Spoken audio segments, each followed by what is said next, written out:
Tiny House Prepper. Live simple, live free.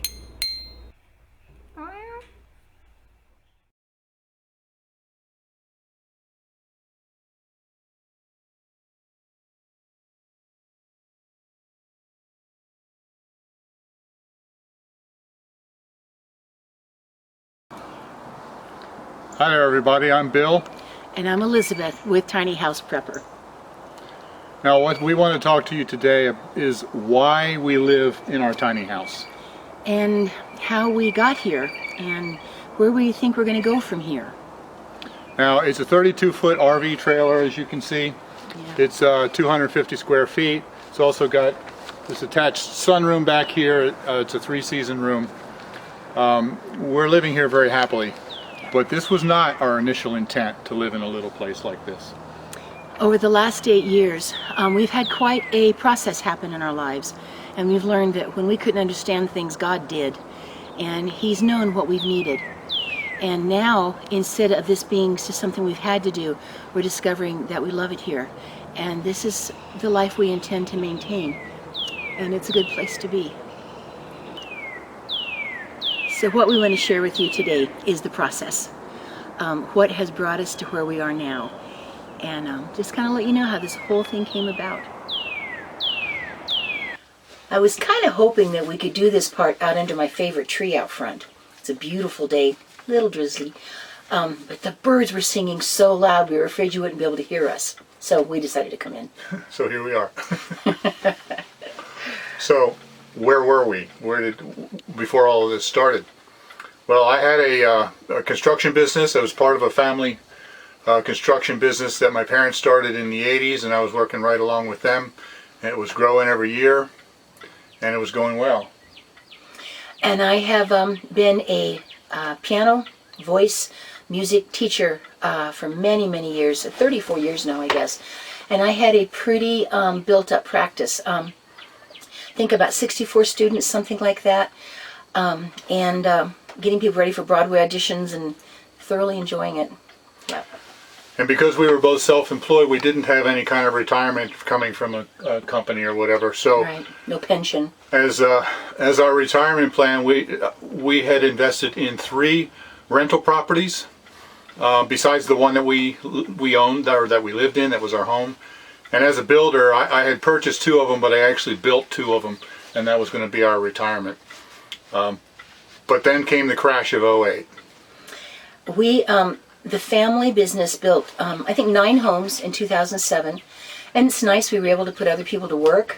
And it was moving along very well. And we had all of 2008 lined up. You always have to line things up way ahead of time. Bill's mom was like the general manager. And everyone started calling in 2008 saying the bank would no longer give a loan. And it was staggering. Between 2007 and 2008, the business was simply gone. It just disappeared from 9 houses in '07 to 0 houses in '08. And someone called it a perfect storm, because like that movie where all the waves came in from different directions, Bill lost all of his work, which was very difficult to find work around here.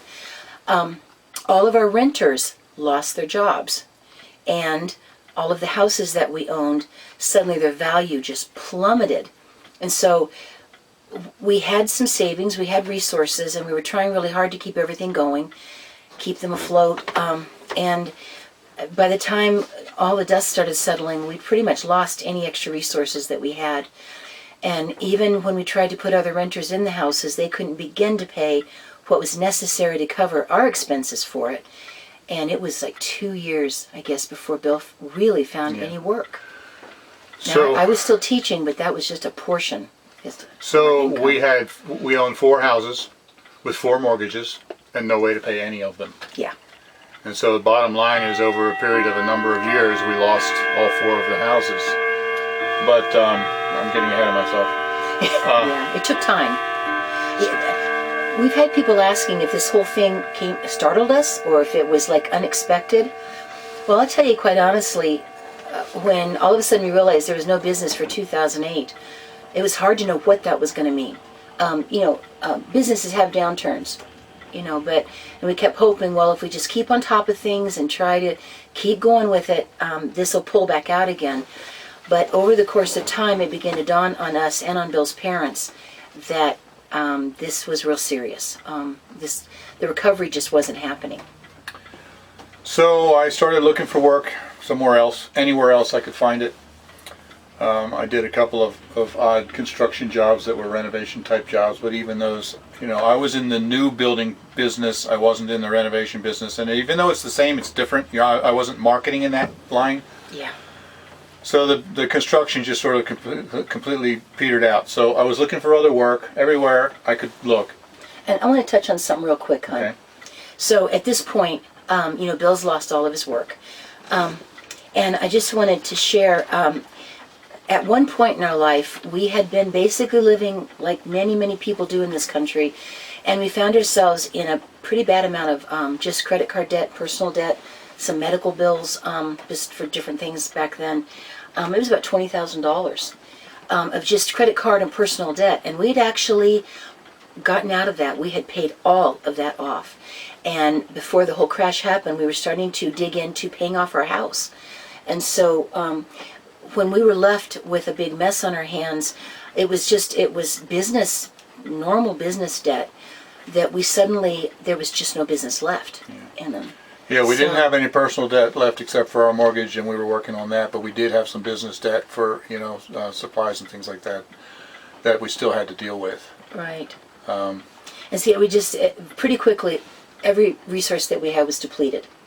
It happened very fast. So after 2 years of me being unemployed and us trying to survive on just her income, we were just getting deeper and deeper in the hole. All our resources were gone. I was looking in the paper, and the only jobs that I saw were either bartenders, which I wanted nothing to do with, or truck drivers. Yeah, big rigs, semis. And I saw a lot of them in the paper that said, home every night, but 2 years of experience required. So, okay, great. I don't want to be over the road forever. But that was the only work I could find. So I went to a truck driving school. I got my CDL and started driving a big truck, semi-truck. I was proud of him. He changed careers again. It was really amazing. Yeah. And I was actually over the road for a year. Where I was. Yeah. I got 1 day off for every 6 days on the road, but I had to be out on the road 12 days before I could come home. So basically I was 12 days out, 2 days home. So I was home every other weekend. So it was a real trial for us both, for me being gone so much, but at least I was working again. Yes. I was very grateful that he had work. And after a year, or actually after about 11 months on the road, all of a sudden I got a call from my boss that our company had just gotten a new local dedicated account. Yeah. Which means that the guys on that account just drive for that one company, and that's it, for that one business. So I was able to get onto that, where we were actually on the Sam's Club account. I think I can say that. I was delivering just Sam's Club loads, just from their distribution center to Sam's Club stores and back again. So that meant I was home every night, I was home every weekend, and it was wonderful. All of a sudden I had a job that I could live with. Yeah, we were pretty encouraged by that, because he was working and I still had my income coming in, and we could breathe just a little bit. So now we were both working again, like she said, we could breathe. But by that time we were so far behind on our mortgages, all of them, that no matter how hard we tried, there was no way we could catch up. There was no way the banks would work with us for various different reasons that we won't get into all of that. But it just became impossible to keep up with everything they needed us to do. Yeah, so we just realized that we were going to lose all 4 of our houses, and so we had some warning because we knew this was going to happen, and we didn't really know where we were going to go or what we were going to do. And you know what? I want to say something here. I really have come through what was actually a good, very humbling experience. I have to honestly admit, I always felt like that if you're just careful to do the right things, if you work hard and you are doing all the things and you take care of things like you're supposed to, one way or another, you're always going to be okay, And I now fully understand that people who work really hard can find themselves homeless. Right. Because that's genuinely what we were facing. And, we debated about it and thought about it for a long time, but because of all 4 mortgages and because of the business debt that I had, we ended up eventually filing for bankruptcy. We were kind of forced into it. Yeah. So we were looking at the bankruptcy and the foreclosures, and then all of a sudden we got a letter from one of the banks on one of the houses that if we would find a short sale buyer, that they would pay us $10,000 because they wouldn't have to go through the foreclosure, and that would actually save the money. Now, I was overwhelmed by that. that was amazing. And there was actually a very, very short period of time where the bank did that. Yeah. And in the meantime, just because I am the way I am, I started doing some looking around. Is there any tiny little place we could buy? We had no credit to even really be able to rent. What could we manage to somehow come up with that would give us some place that we could live? And I had kept my eyes kind of on this one spot, but we couldn't even begin to afford it. But I'd noticed it. And we suddenly find out that they're willing to pay some money if you can find a short sale. Right. And there's a huge amount of paperwork and all this, by the way. Oh my goodness. Now, we had actually had that on the market for a better part of a year, and Yeah. it was amazing. We had it listed for like $80,000 less than what we owed on it, and nobody was even looking at it. Right. And we had lost $50,000 in equity because the income or the values of the house plummeted. We lost Yeah. $50,000 in equity, plus we were going $80,000 less than that, and we couldn't even get anybody to look at it. It was almost a brand new. It was a 2-year-old home, beautiful home. It's a beautiful home. It really is, yeah. And so after we got this letter, we started from the bank. We started pushing more aggressively, and we actually finally found a buyer ourselves. Yeah, to do a short some sale. friends of ours who bought it at the short sale, and the bank accepted $100,000 less than what we owed on it, which was really amazing. And then at closing, the bank paid us $10,000. So we were floored by that. Yeah, and that's what's happened to the housing economy. I mean, the house. One way I could put it, it sold for $100,000 less than was on the mortgage. It also was $150,000 less than it had just appraised for. So the appraisal was kind of meaningless very quickly as soon as the crash happened. But when we were able to sell that home, and we're very glad that it was a blessing for the people that bought it. We really are glad about that. But we were handed this check for $10,000, which was how the bank was handling short sales for that very short time. And I want to just share about this real quick. The little bit of land, we had looked all over the place, and it was just not easy to find any place that we'd be able to move into. And this little place, little teeny piece of land with a really mildewed RV on it. This little place. She's talking about this little place. And it was in such bad shape. And I've got asthma and I can't live in mildew and mold, and it was so moldy and so leaky. But anyway, I never expected to actually be living here. So, but we needed the land, and just some place to start with. And so he had way back when I first started kind of talking to him and everything. I think he'd wanted about $20,000 for it. And before the market really crashed, that had been pretty realistic. And his job moved him, and bless his heart, he didn't realize how drastically values had really dropped. So he was, over the course of some time, coming down a little bit at a time. But the last I'd known, he wanted $15,000 or $16,000 for it. So I really want to share the process that happened at this point, because it's the hand of God at work. There's no other way to say it. We did not expect to get that initial $10,000.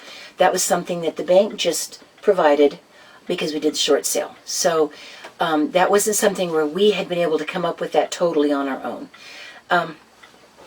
And we really prayed about it, and it was a joy and a little bit scary, I'll be honest with you, to tithe on that, because now it left us with $9,000. And it was kind of all we had to somehow come up with a roof over our head within the next few years. We knew that we were just not going to have anywhere else to go. And life isn't like the movies and TV. I mean, you can't rent a place without good credit. You certainly couldn't buy anything. And nobody in our family was going to suddenly be able to take us in. It's just they don't have the ability to be able to do that. So I had $9,000. And so when we realized we had the cash, on a Sunday afternoon, I called him. Bill and I talked about it. The guy that owned the guy that owned this place. And I said, well, honey, what should I offer him? He was driving, so I was doing the talking on the phone. We were coming home from church. And Bill says, offer him $7,000. And I'll be honest, I said, that's too low. I can't offer him $7,000. He wants like $15,000 for it. I felt really weird. And he said, no, honey, start out. You got to negotiate. And so we, started out with $7,000. So anyway, I talked to him on the phone, and I said, well, we can offer you cash. I'd like to offer you $7,000. And he was like, nah, there's no way I can go that low. And I can tell you honestly, I feel like God just spoke to my heart, because we really desperately needed to be able to buy a place. But all of a sudden, my whole perspective changed in just a moment.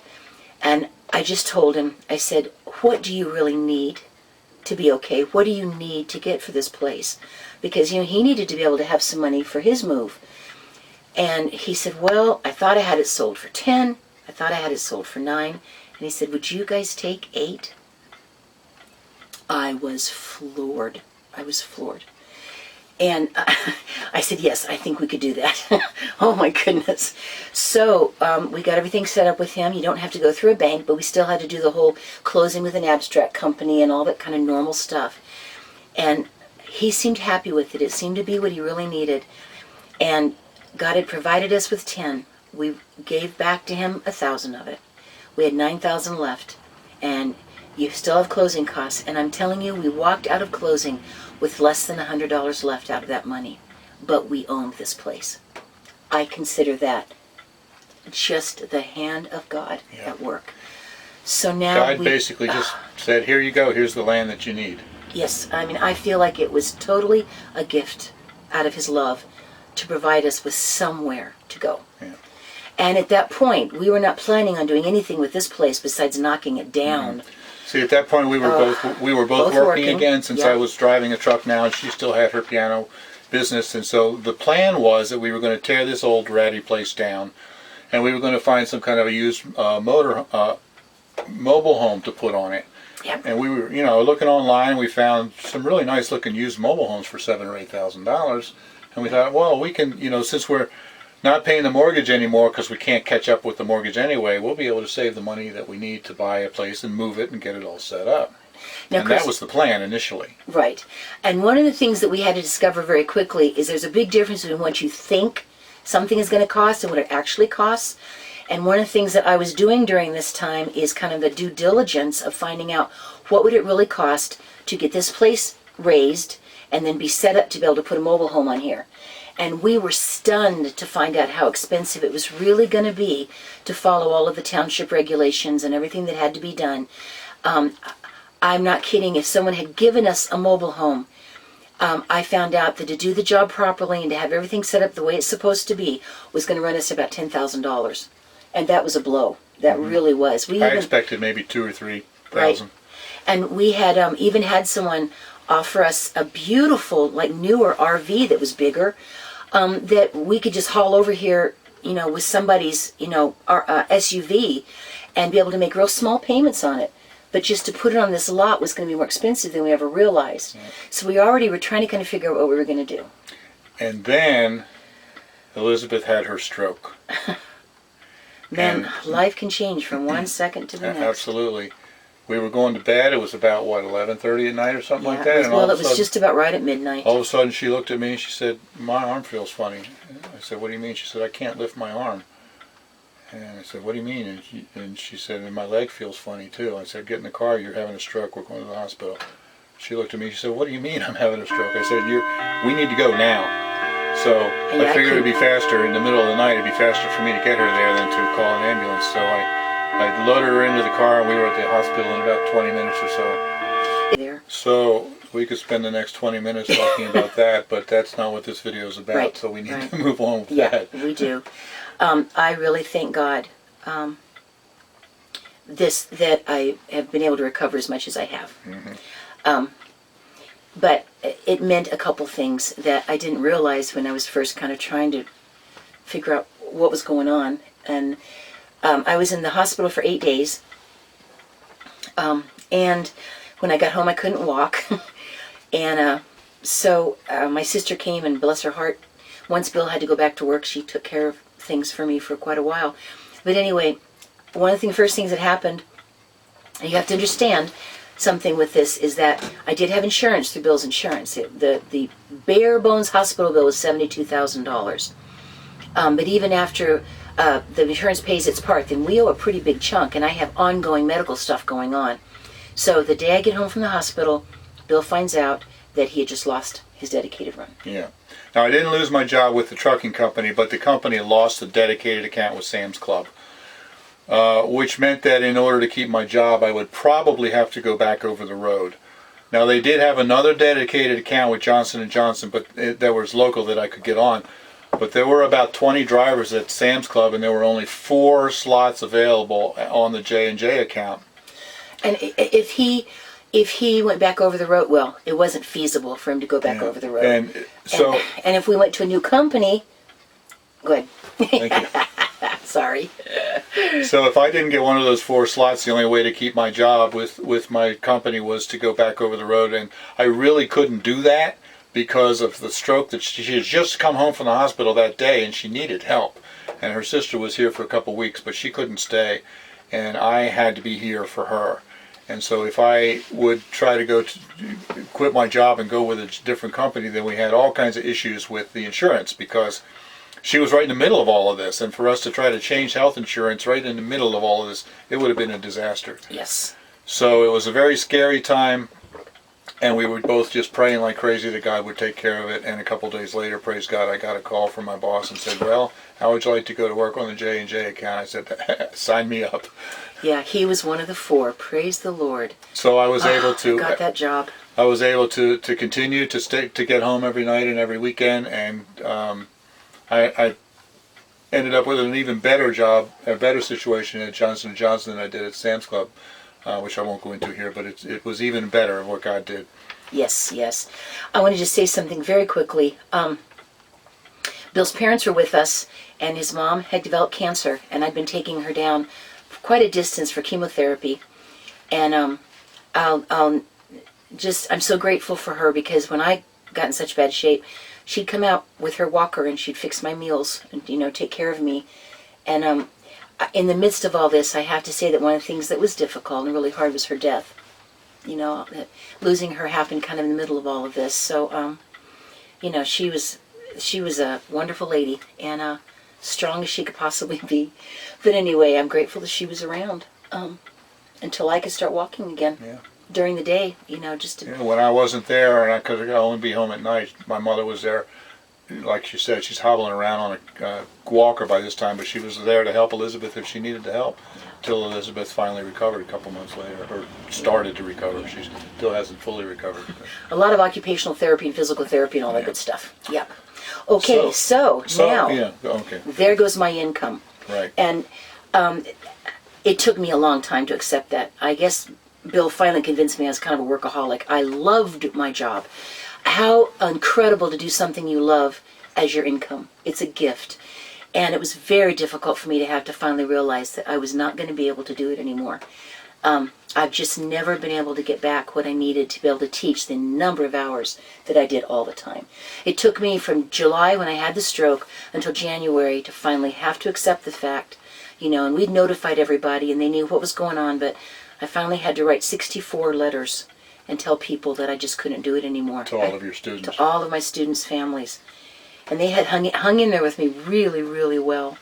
And I was honest with them, but I finally, by about January, I knew I can't do this anymore. And I had to write letters to all of them and say, I'm sorry, we need to find other teachers. We're going to have to get you guys set somewhere else. And I didn't know on, July 13th in 2012 that from one minute to the next, my career was gone. And so it took me a long time to finally apply for disability. And after a stroke, you have to wait 5 months before you can even be eligible because they want to see how much recovery you're going to have. And I got all my medical records together and eventually got a lawyer and filed and was able to start on disability. And it was about a third, I guess, of what I used to make. But I'm grateful for it. I'm grateful to have it, but I never expected this in a million years. So that basically meant that we lost probably 40% of the income that we were earning together. Yeah. Which took our plans of putting a nice mobile home on this and just blew them out of the water. All of a sudden, money became really, really tight again. All of a sudden, there was no way we would be able to do that in time before we lost all of our houses to foreclosure. So that's when we decided, well, as much as I hate the thought, we need to go in and renovate this little RV. And I got to honestly say it was, I love this man and I trust him and I've seen him do a lot, but when he first told me I was going to have to live in here, The tininess didn't bother me that much, but I was freaking out about how gross it was. It was not easy to imagine that it could be even possible to live in here. Yeah.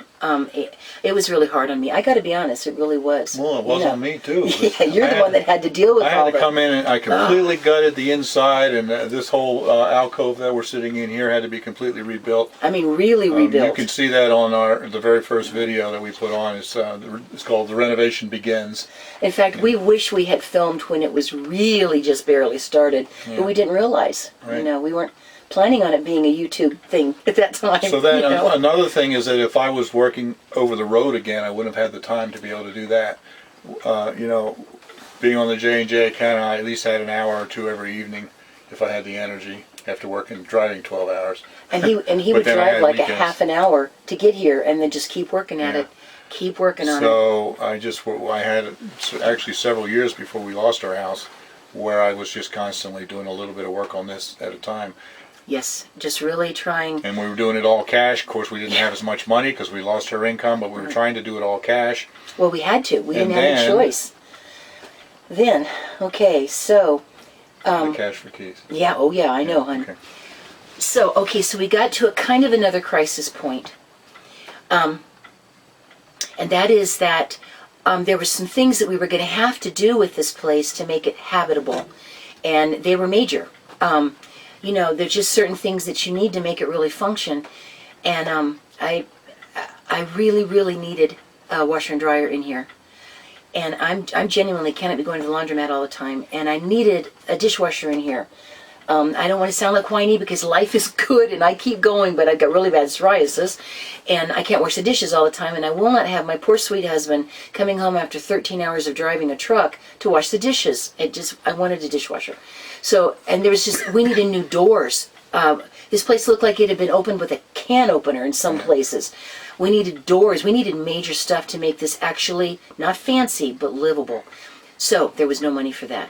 Okay, I just got to, this is the other thing that just blew me away, and I want to really, really be honest with it and give God credit because, okay, we were living in the very last place we had available to us. Actually with Bill's dad. In the very last place, and kind of glad to be with him over a really cold winter. We had really bad winters for a few years there. And through a really cold winter. And I went to one of the houses that we lost, and was just being there so that the last load could get picked up by Salvation Army. The house The was, final cleanup after. it was after the we had last Salvation Army pickup. The house was already really gone. We'd gotten permission to get rid of a few things to Salvation Army. And so I was over there, and I happened to drive by, and this was a long drive. It was like a 35-minute drive, but I happened to go over there, and I happened to drive in there to do that about the same time that the man who had been given the house, like the broker that was supposed to take care of the house, was there.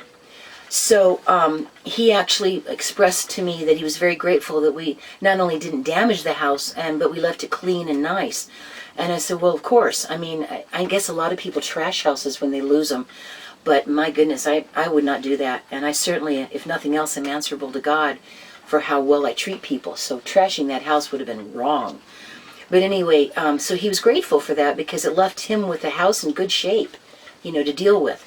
So I said, well, I'm glad, Made sure the Salvation Army stuff was all squared away and went and got in my car and was driving away.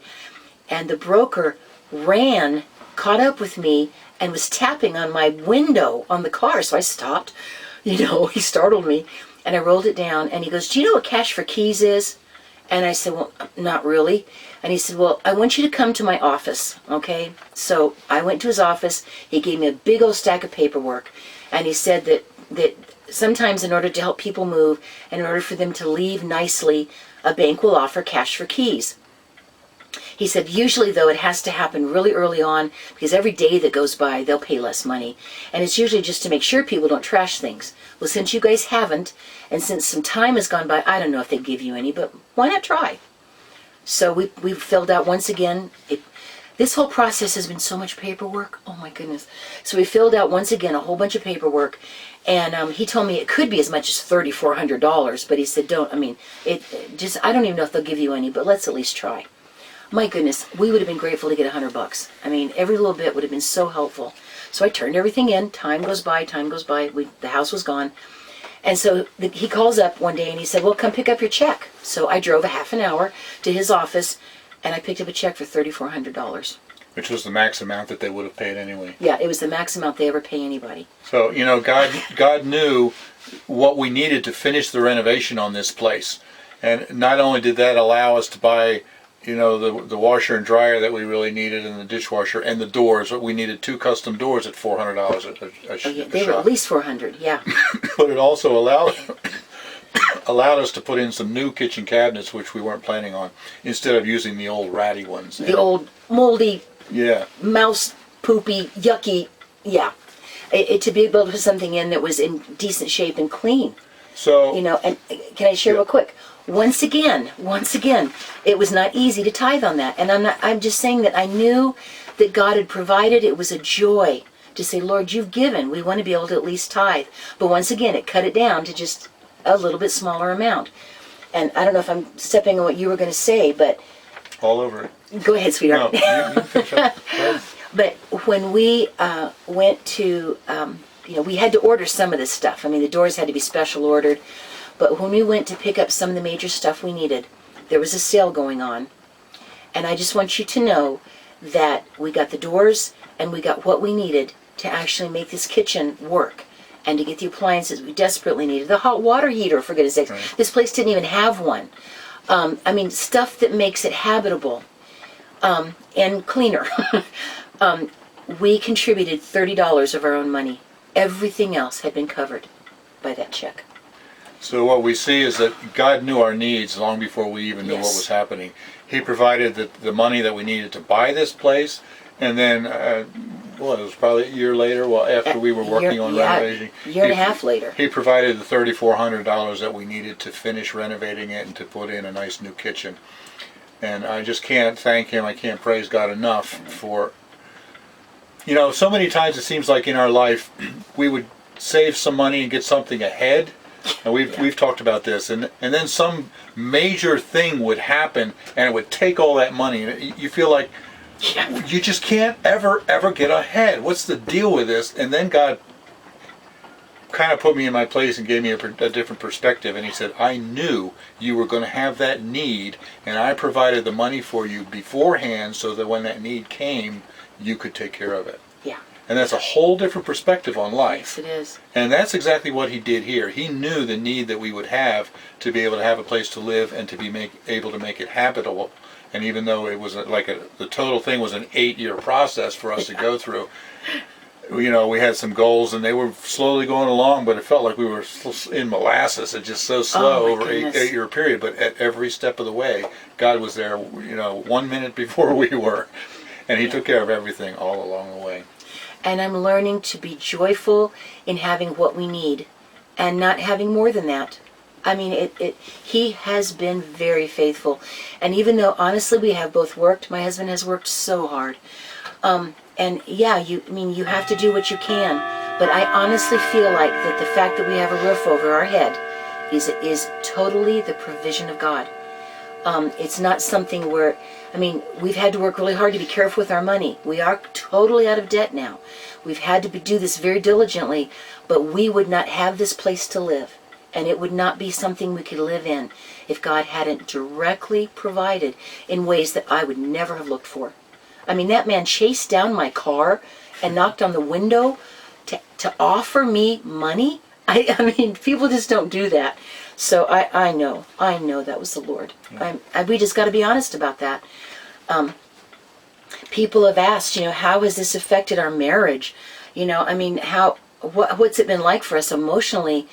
You know, part of what has been involved in all this is, I'll be honest with you, a huge amount of work.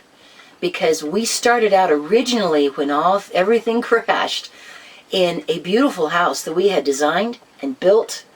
Bill built the thing. Man, I loved that house. I got a chance to actually design it. I did all the math for the stairs. I put in so many closets in that place. We had family there all the time, and I filled the whole place. I cannot believe what we accumulated. So the first move, when we had to leave that house, was a major downsize. And then we ended up in a different place. We're kind of working our way through homes as everything's crashing Yeah, every around time us. we would lose a home, we'd move into another one that we owned until we finally lost the last one. And Right. every one was a step where we knew we were working toward downsizing. So every time we moved into the new home, we took less with us. Right. It was a process, But step by step, oh. getting rid of stuff. And just doing it, just the physical work, and then the emotional and mental process you go through and saying, you know what, I'm just letting stuff go. I am just letting stuff go. You know, and in the middle of all this, honestly, Bill's mom died, and we inherited a ton of incredible heirlooms, which we talked about this before. We had to just start distributing those. I don't have any place to put all those heirlooms. And, but I mean, really important stuff, you know, valuable family heirlooms that I had to be a good steward of, you know.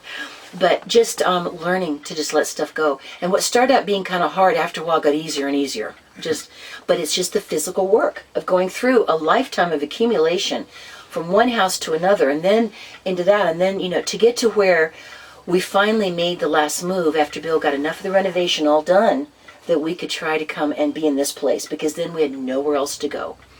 And had to find somewhere for Bill's dad to be able to live in a good place. Even at that, when we first moved in, there was stuff in the sunroom, you know, trying to figure out where to put everything. And when we were doing the renovation here, I would literally take graph paper, and I used to do all this on paintbrush, and then they changed it, and I'm too old for, I never understood the new one very well. I took graph paper, and I cut everything out that we thought we would need, and I All the worked little pieces of furniture, she cut them to size. yeah, to be the exact proportions, because I'm grateful we had several years in working on this place, because we went through idea after idea after idea of how to make it work until we found something that was workable. I mean, the different ideas we had for beds were hilarious. I mean, it just so I'm grateful that over the course of time we could fit everything, and then once we moved in, whittle down again and figure out how to make it all work. And so for anybody that's working on downsizing, believe me, I have huge compassion for just the amount of wear and tear it is just to do it. We have, people have asked how it affected our marriage, and I just got to be honest. We'll be married 38 years this summer. We had to learn a long time ago how to be on the same side and how to be realistic about whether we're really mad at each other or whether it's just the stress of the situation. And we are very peaceful. Yes, we are. With each other. And I think from the very beginning, you know, there's earlier years in our marriage where we've gone through some really rough times and had to really work through some stuff. But I think by the time everything started crashing around us, we've known what it means that we're on the same side. And so, yes, it's stressful. I guess if somebody talked about stressors, losing basically everything you have, your mom dying, I loved his mom, and of course he lost his mom, and then something like a stroke, everything that's been involved in that, they're very stressful things. But God really is a very real help in time of need. And He is sanity and peace when it doesn't make sense. And we've worked together. We've just known that's what we have to do. And we are very peaceful with each other. And we didn't know what all this was going to mean, but God has made sure we've had some time to prepare and to kind of plan when we needed to before we actually moved in here. So the initial loss was pretty unexpected, but along the way He's given us time to plan, and I've been grateful for that. And you know, we're really much better off in the long run, and we never would have planned it this way, but God knew what He was doing. Because, you know,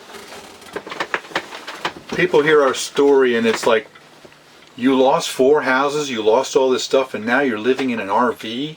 Isn't that like one step up from being homeless and living in your car? No, it's not. No, it's not. Here's the difference. The RV, don't think of it as, you're living in an RV. Think of it as a small mobile home on land that we own, and we are completely debt-free.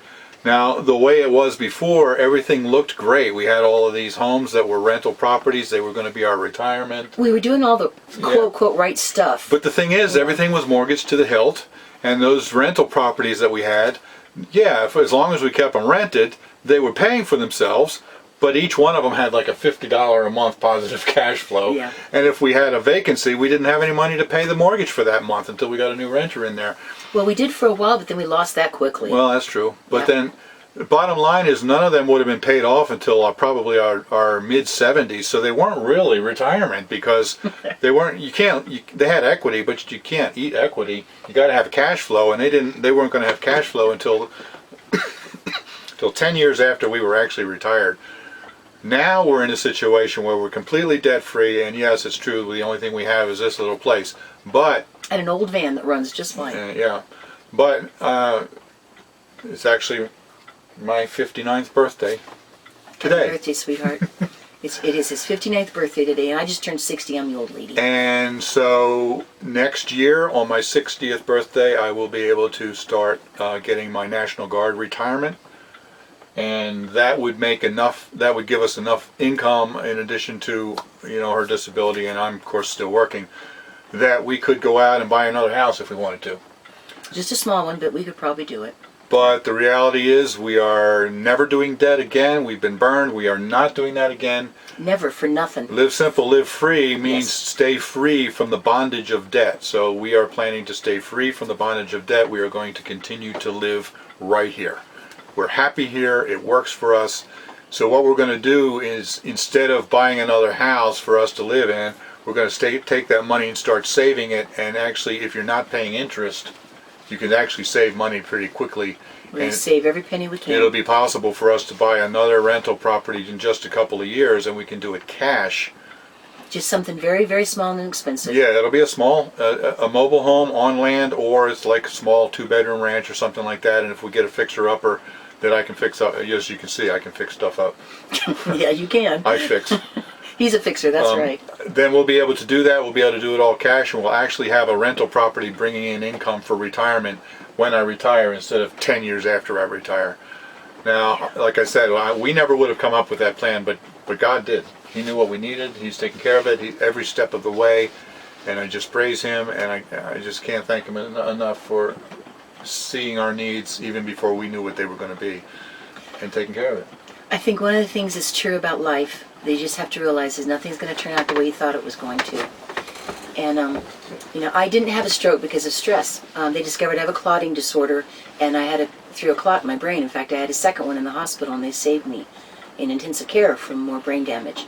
It was a scary time. I still sometimes have TIAs. I tend to make clots. I'm not going to live in fear.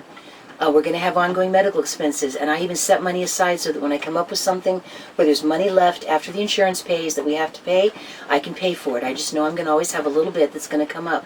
Can't help that. But when I look now at where we are, there's things that I'm able to do. I'm able to help with some things with family that I couldn't have done if I was still working full time. It's been a lot of loss, but it's been a lot of gain. And we have to simply trust God for every step in the future that's coming. But I appreciate very much being able to pay bills. It's much less stressful being out of debt. If we need something, we save for it. And I feel much more freedom to spend the money that I've saved for something than I did when I had a lot more money and a lot more debt. Right. It is a simple, live free. This is going to take a lot of maintenance living in this little place, but it's little. We don't have a lot of money, but what we do have is fitting for what we need. And I really praise God. It's not easy to still give when you don't have much. But God really is as faithful as the Bible says He will be. And this is not a matter of trying to show how wonderful we are. No. We want to show how wonderful the Lord is. Our income is very much smaller than it ever used to be. So is our expenses. And we are able to support 2 kids in India. We're able to give even above the tithe that the Lord has asked us for. And still, we always have what we need to pay for what we need. Our jobs, this world, this economy is not our provision. God is. And I think if we can be faithful to trust Him with what we do have, I have seen Him the righteous are not forsaken, and the seed are not begging for bread. The Bible says that. And it's not like we're heroic, because we're not. We're just people who have made the best of our situation, but we have a heroic God. And we've got to give him credit and praise for that. So, yeah, we like it here. We do. And I hope we haven't talked too much, but we've tried really hard just to share kind of where we've been coming from and what's happened in all of this. And it's all very real. And my only thing right now is that someone suggested that Bill build a little garage for my cast iron underneath the microwave. Thank you for that suggestion, subscriber. It's wonderful. So my only thing right now is that as soon as I can figure out somewhere to put that cast iron, I can't think of anything else that I would want any different around here.